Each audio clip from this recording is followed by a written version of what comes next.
Hello, my name is Nick Butter, and I'm best known for becoming the first and only person to run a marathon in every country in the world. That journey took 2 years to plan and 674 days, so nearly 2 years to execute and complete. It was not without its bumps in the road along the way.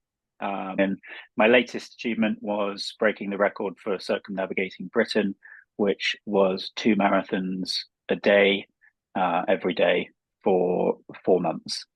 That was far more physical than the world, but equally the world taught me everything. My perspective on life changed me as a human being, and I created my charity from it, the 196 Foundation, which I spend a lot of my time focusing on now. So, yeah, that's me in a nutshell. A real thrill to have you. I've read about your story about how you came into it, but you had a friend, Kevin Weber, who was the inspiration about it. Yes. So the brief story then, Kevin Weber, again, the amount of times I've said his name and thought about him and his influence on my life. He was a stranger, a runner, never met him in a race in the Sahara Desert, the Marathon des Sables 7 day race, about 280 kilometers through the desert. And he was a stranger. We met, we shared a tent, we got chatting, and he dropped the horrendous news that he had terminal prostate cancer and was given as little as 2 years to live. And that moment, that story, that conversation in the desert then sparked something within me. And I'll caveat all of that with, I think throughout your life, you are pushed towards one way or another, and you're edged towards doing something that you kind of want to do. I think we all have that in us. And meeting Kev and having that conversation, and his words resonated so profoundly, which was, don't wait for a diagnosis, don't wait for something to happen in your life that makes you follow your dreams. You know, he was given us 2 years to live, so he went out and did everything he could in those 2 years. But he said, don't wait for that to happen, just go and do it now. And at the time, how old was I? 24, 25. And I just thought, you know what, I'm going to really listen to that advice. And I came home and I thought, what can I do?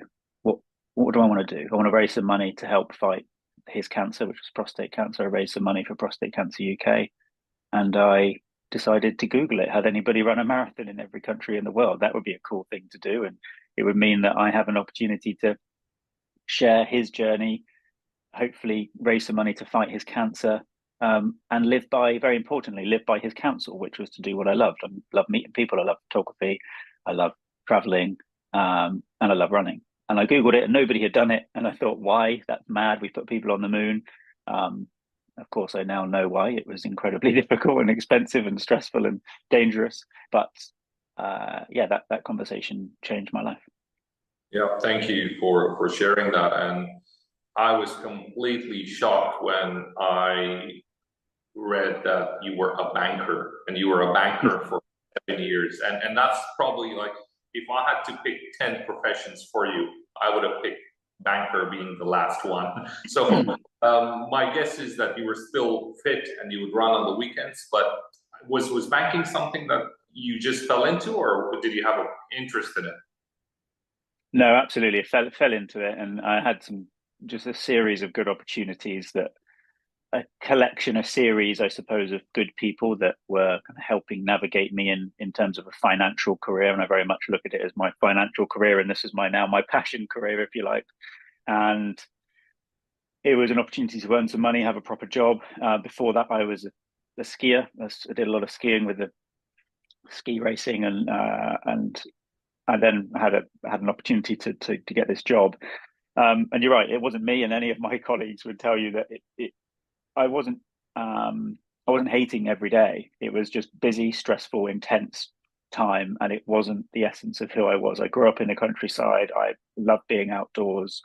I live by the beach. Run every morning now, with the dog on the beach. And the world that I was in then, living in a concrete jungle, concrete maze, looking at screens, making wealthy people more wealthy, and ultimately not living. That was it was Yeah. Looking back, I just think, gosh, I'm grateful I had it, because otherwise I wouldn't have had some of the money to do this kind of stuff. But I wouldn't go back to it now. When did it click that you want to run every country in the world? Did you underestimate how difficult it would be? Or did you not think, okay, I'll probably do something around the EU or Britain, or you just like, okay, full-fledged? I came back from the desert and meeting Kevin. I wanted to do something that would raise enough money. And I'd already done several hundred marathons. I was already competitively racing ultra events. I was doing a lot of competitions. So I couldn't say to the world, hey, I'm going to do this race and I'm going to raise £250,000 for charity, because I say, well, you just did one of those races last week, you know. And so it had to be something that would get some attention. Maybe it would be a record, a world record, and that would mean that I would have some press and people would see it, and therefore more people would be able to donate. Maybe I started off with thinking, oh, maybe run in every continent, then maybe run in Europe, maybe run point to point, all these different options. And then when I just stumbled across it, a few weeks of just, you know, after coming back and searching for something to do that was interesting to me, as soon as I realized nobody had done it, that was a decision that was instantly made, just deep within me somewhere, that was going to happen. And I'm very grateful for my parents that they have created that energy within me. They've been able to foster an attitude of, if I can believe I can do something, I will achieve it. But as you rightly say, I absolutely underestimated how difficult it was going to be, and I was incredibly naive to the intense nature of the logistical battle, not necessarily the physical. The physical I wasn't that worried about. It was more the safety, the red tape around visas and access, and of course, just the sheer expense of going from one place to another. But if you have, you know, I have this philosophy of, you have this one life, and I use this number of 29,747 days. That's how much an average person will live for. So just under 30,000 days.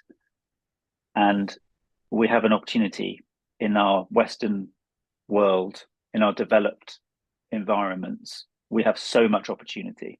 And I now feel like it's not only our privilege, but our responsibility to not just sit back and fritter away and fumble through the days, but to use them and to absolutely maximize our potential, even if it means you end up having little money, even if it means you don't even succeed in that process. It's just to go off and do it. And as soon as I made that decision, I thought, yes, even if this all doesn't work out, even if this is spending a lot of money, and I'm still going to go and try and run a marathon in every country in the world. And of course, the more deep you get into it, the more you want to achieve it. The duration of time that it took to plan, I thought maybe 6 months, maybe 8, 10 months, something like that to plan, but it ended up being 2 years, and that was the sheer extent of so there's a couple of examples. There were some big elements to the project. You have to find the funding, so you have to do a budget of how much you think it's going to cost, and then you have to go and try and find that money, forgetting about everything else. That takes a lot of effort, a lot of connections, a lot of conversations, a lot of meetings, a lot of even just travel from one place to another, to meet people, to sit down, to talk about a route, to talk about all these things. And then flights. So once you've understood how much it's going to cost and you've found some money, you then need to work out a route and how many flights you're going to take, what flight path you're going to navigate around the world. And in my naive state, it was, okay, so you go from country number one, let's call it Canada, which it was, country number one to country number two, the US, country number three, the Bahamas, country number four, etc., etc. And you just hop from one to the other. But you can't always do that because airlines don't always operate in the windows that you need to. B, the flights aren't always easily accessible financially. So, for example, let's say if you flew tomorrow, it was £300 to fly, but then the day after, it was only £70 to fly. You have to make a decision on, do I waste an entire day and save money, or do I go that day and save that day? Because if you add one day per country, over 196 times, that's half a year. That's over half a year of extra time that you'll be spending traveling. So little decisions like that took a lot of time. And then visas. The big situation was visas. So some countries don't like the fact you've been to other countries. So you need Sure. to make sure that you have a passport that has the right amount of stamps and the right amount of paperwork to show that you're not a spy. I've been, had those conversations at immigration booths of, hang on a minute, why are you traveling all over this place? Why are you going into Libya, Yemen, Iran, and then flying to the US and Canada and the UK and in France and Spain and Germany?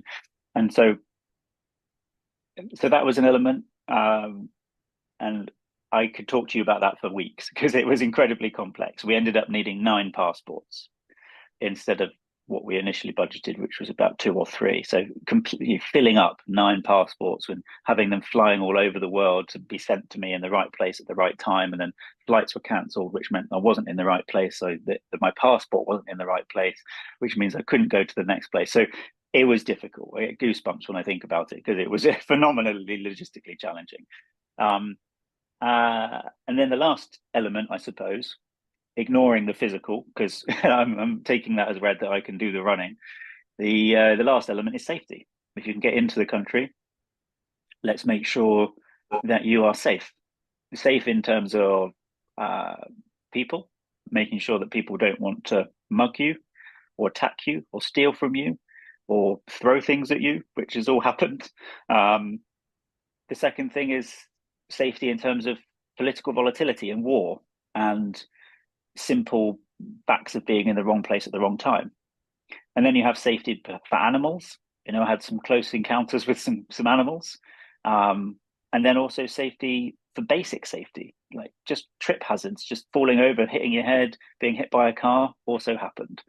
Dangers of dogs biting you also happened.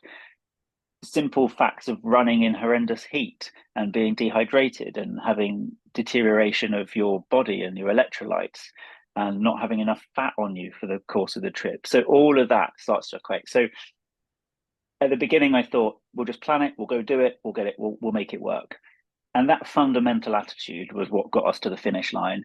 But what started off as me and then my assistant, I hired an assistant to help with the planning, and then my parents, and then we had an extra team of extra people that would find hotels, would find sponsorship, would do safety, would do all of this stuff. And we ended up with a team of 19 people.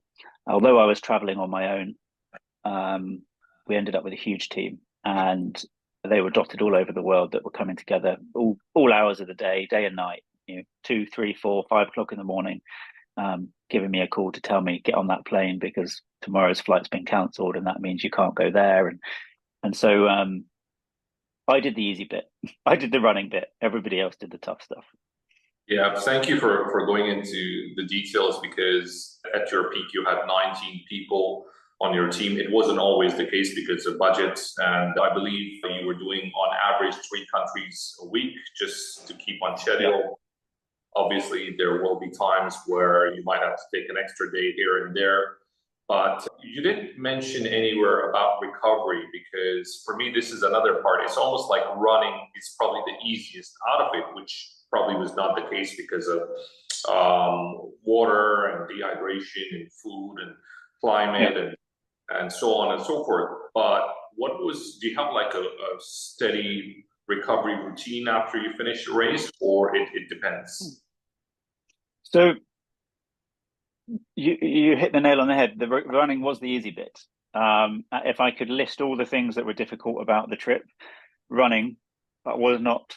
I was going to say was not high up the list, but it was just simply wasn't on the list. It wasn't a difficult thing to do up until a point. If I was running in the south of France in 20 degrees and I flew in, simple airport transition, nobody took anything from me, nobody tried to extort me in the airport, I didn't have any safety concerns getting to the hotel, I didn't have any language barriers, I didn't have any all this sort of stuff. I just go and run, I enjoy the run, I've done marathons before, happy days, no problem. I can go and get exactly the right food I need afterwards. I can go and put my feet up. I can communicate with people to get ice. I can go and get painkillers if I need to. All fine. But then you go to some further afield places where you maybe don't speak the languages, you maybe don't read the alphabet, the weather's severe, whether it's cold, hot, windy, rainy, there are extremes in all of that. So that made the running physically difficult. But I would say recovery wasn't something I took into too much consideration. I had a brilliant lady called Laura Penhall, who's a performance coach, performance manager, who's helped the likes of Mark Beaumont on his Around the World Cycle and others. She's also rode the Pacific Ocean herself, and she was a lovely, lovely person. And we sat down and created this plan of how I was going to physically get through the trip. But the reality is that plan that we spoke about for many hours went out of the window very quickly because the logistics and the organization of the trip meant that I wasn't able to do some stretching at that time. I wasn't able to eat that kind of food because it wasn't available. I wasn't able to sleep that amount of hours because I was having to travel, or I wasn't able, and all of a sudden you just survive. If you're talking about an environment where you're going out on a lovely hike and you think, I want to do this hike quickly, you focus on doing it quickly and you put all your effort into getting to the end of the hike quickly. But then as soon as a storm comes, you just focus on being okay. And that is essentially what happened on the trip.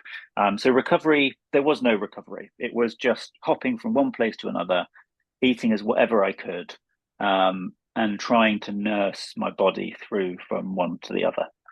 You ran on the airport strip in a country that was interesting for me.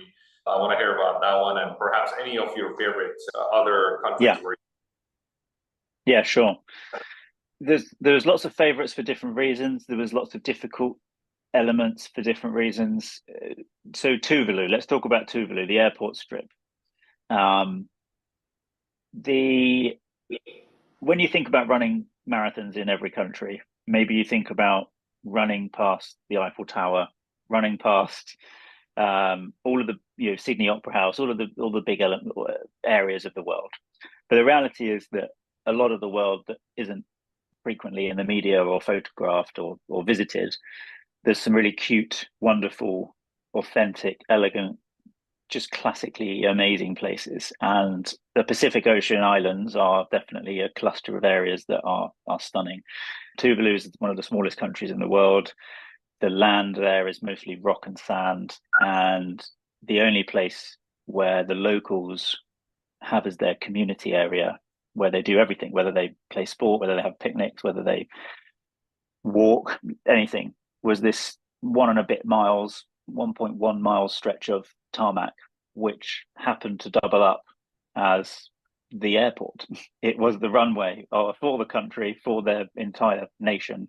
And so I turned up, I checked in, let's say. It was a tiny little shed of a hotel, but I checked into my accommodation, and then a couple of steps from that door was the runway. And the runway, I did a couple of laps, or many laps up and back on this runway. And when a plane lands, there's a bell that rings, and everybody gets off the runway. But my experience there was, this is phenomenal. I'm running on it's not it's a used runway every day. It's a live runway, and you realize that there's not many places, nearly any places in the world that are like this. So that's an example of having my eyes kind of wide open on the trip and experiencing something that certainly wasn't on our planning schedule, on our little yellow post-its, what we thought might happen. Other brilliant moments, running with thousands of people in El Salvador for the first time, once the press got hold of what I was doing quite early on in the trip, and then having other moments like live TV interviews that are translated into different languages. And I had, being translated live on air, did something like 140 live TV interviews in 140 countries, live on telly, languages, places I didn't even know the name of before I turned up most of the time, were phenomenal. Running around erupting volcanoes, seeing incredible animals, running with presidents, running with all sorts of fantastic people. And then the main thing is general humanity in every place I went. I was blown away by the kindness of strangers, and I'm very fortunate that lots of those are now not strangers, they're my friends, and we've been able to stay connected. But for the most part, you would have been received very well and somewhat of a bit of a cult celebrity or a hero for the duration of your stay.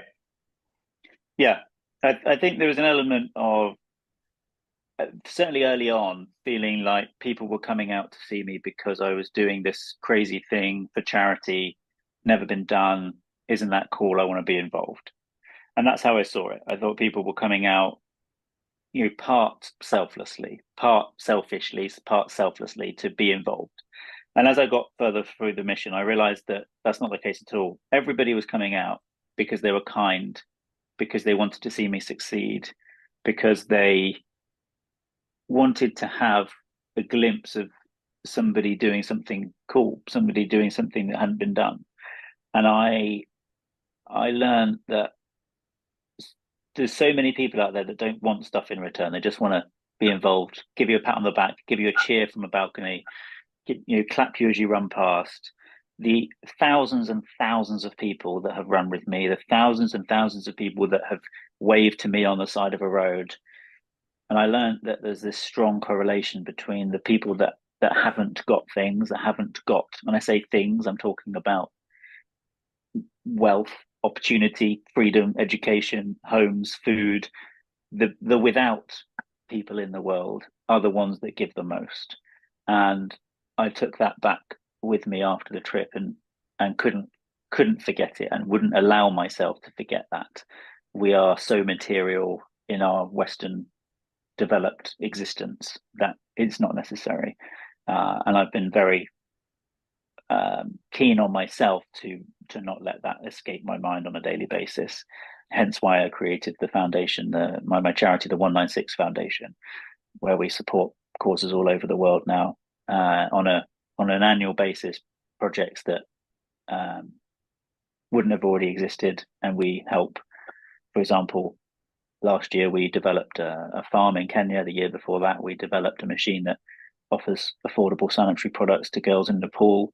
And these are all from tiny donations. So if anybody's listening and wants to get involved in the foundation, it's entirely non-profit, and it's kind of my legacy, my thank you to the world for offering so much experience to me. Exactly. There's the regardless of whether I'm in a mission or whatever, running is something that's so core to me, and eating comes hand in hand with that. I think if you're an ultra runner or anybody that has long distance, everybody will agree with that. Talk to me a little bit about your book. I would have assumed that you would have had a hard time not putting everything in because, as you alluded to, so many stories. I would just do a book just on immigration alone, 196, just because I mean I've traveled a little bit in my time, and I can tell you sometimes even having a valid visa doesn't do the job. So a little bit on your book, please. Yeah, the book I thoroughly enjoyed. Being dyslexic at school and struggling to read and write at a young age, then to dream about the idea of writing a book and writing a book specifically about something that's such a cool thing to do, a passionate project. Very pleased with the first book. I'm now just about to put my fourth book out. So we have three out or at the moment. The first was Running the World. I'm writing that book. I wrote some of it during the trip. I made plenty of notes, diary entries, looking back at photos, videos, and it was very hard to get every story in. And I wrote with the mindset that my publisher was Penguin. The book is called Running the World. And I wrote with the mindset of, I'm just going to put everything down and they can cut the stuff out that they don't think needs to be in because it's too long. And they ended up cutting 2/3 of what I wrote. It was three times bigger when I put, it was about that much of paper, and then they edited it down, and then we created the final book, which is here. But yeah, I enjoyed it. I found it very hard to let go in the editing process of some of the stories, but having done other books with them now, I understand the process, and I agree you can't have everything because nobody wants to read a book that's 1,200 pages long. So 500 pages is enough. All right. So what we'll also do is when we're releasing the episode, we'll do a couple giveaways, and Yeah. it's easier in an audible format, but we'll see if we can also have a physical copy autographed by you as well. So what's keeping you busy now, and do you have anything big coming up in 2024? Yeah. So 2024 and the next couple of years is very focused on run weekends. My business. I feel very passionate about it because it's the amalgamation of all of the stuff that I've done has now gone into this, and it's been a very kind of real creation. It's not just been thought up to make money. It's kind of lots of people have said you should do this kind of thing, and I thought, oh, maybe I've got time, and eventually I put my energy into it, and it's done. It's going well. So Run Weekends is a travel running business. We take people, groups of 16 people, no more, to some far-flung places, some places closer to home. And we don't race. There's no timing chips or medals. We just gather, we go away, we experience a place, we do plenty of runs, we sit, we chat, we sit around the fires, we do activities. I've just come back from our Dubai trip, which was a week. The one I'm just about to do in the next couple of days is in the UK, is in Pembrokeshire, and then we're off to Barcelona, and then we have places like Kosovo, Corfu, Australia, Tonga, and then we're actually going further afield to some wackier places like Yemen and North Korea, and some further afield that are harder to get into and that I've experienced. So, yeah, that is where all my energy goes now, and I love it, and it gets an opportunity to do exactly what I was talking about: meeting people, traveling, running, and I get to showcase all these brilliant places through the connections and the friends and the contacts that I've made. So that's the imminent future, and the stuff that's happening in the slightly distant future, the 2026 and beyond, is planning a bigger mission, which is the plan is to run 1,000 marathons in 1,000 days. Big mission. I've run 1,039 marathons now already, but that's over a long period of time. This next mission is to do them back to back, break the record for the most consecutive marathons, and the plan at the moment is to do them in the Americas. So start in Alaska and work my way down to Chile. When you mentioned 2026, I can see the logistics being planned as of now. What's the longest time you've gone without running? Without running, Without running. it was probably the maybe the year before running the world, when I was so intensely planning. I probably had a 3-month window where I was doing little running. I was running probably 3 times a week still, but for me, that's as close as it gets.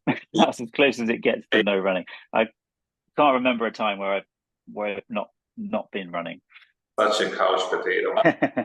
Times a week. Oh my God, you still were probably like running every second or third day. That means, but yeah, fantastic. As I said, I was surprised when I came across your story that I didn't know about it earlier. But for anybody who's looking to participate, as you said, there's no medals, there's no, it's more a community or a message of getting out there, and you get fitter in the process as well. Nick Butter, thank you so much for making the time, and I really, really appreciate having you on the podcast. Any final words? Final words. A couple of things. One, I'm very passionate for people to use their time on the planet wisely. We have such a tiny time to do the stuff we love, to be around the people we care about, and to try and do so by leaving the planet better than we found it. So find something that you love that you can be proud of when you're dead and gone, and you can leave it behind knowing that you did something good. And the other thing is, come and run with me. Come and find out what we're doing. Look at Run Weekends. Look at the charity, the 196 Foundation, and drop me a message on social media, Nick Butter Run, and say hello. And if I'm in your neck of the woods, in your country, in your city, then let's meet up and go for a jog. Brilliant. I really appreciate it. Thank you for being on the Better Than Peter podcast. Thank you.